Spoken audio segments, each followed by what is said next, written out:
ഇന്നത്തെ കാലഘട്ടത്തിൽ മുഖം തിരിച്ചവർ മുഖത്തേക്ക് നോക്കി തുടങ്ങാനും, ആട്ടിയൊടിച്ചവർ ചേർത്ത് നിർത്താനും, പുച്ഛിച്ചവർ വാഴ്ത്തി പറയാനും, വിലയില്ലാത്ത ഇടങ്ങളിൽ വിലയിട്ട് തുടങ്ങാനും കാരണമാകുന്ന ഏക പ്രതിഭാസം പണമാണ് എന്ന് പറയുന്നതിൽ തെറ്റുണ്ടോ?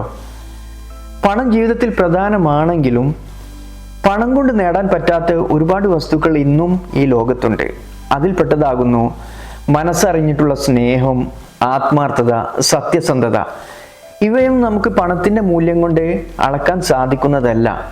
അതുകൊണ്ട് മനുഷ്യ ജീവിതത്തിൽ പണം സമ്പാദിക്കുക എന്നത് ഏക ലക്ഷ്യമായി മാറരുത്. ബന്ധങ്ങളും മൂല്യങ്ങളും നഷ്ടമാവാതെ ആയിരിക്കണം നാം സമ്പത്ത് കരസ്ഥമാക്കേണ്ടത്. അങ്ങനെ കരസ്ഥമാക്കുക എന്നത് തന്നെയാകുന്നു ഏറ്റവും വലിയ സമ്പന്നത. ആത്മാവിൻ്റെ നന്മ ശരിയായി തെളിയട്ടെ.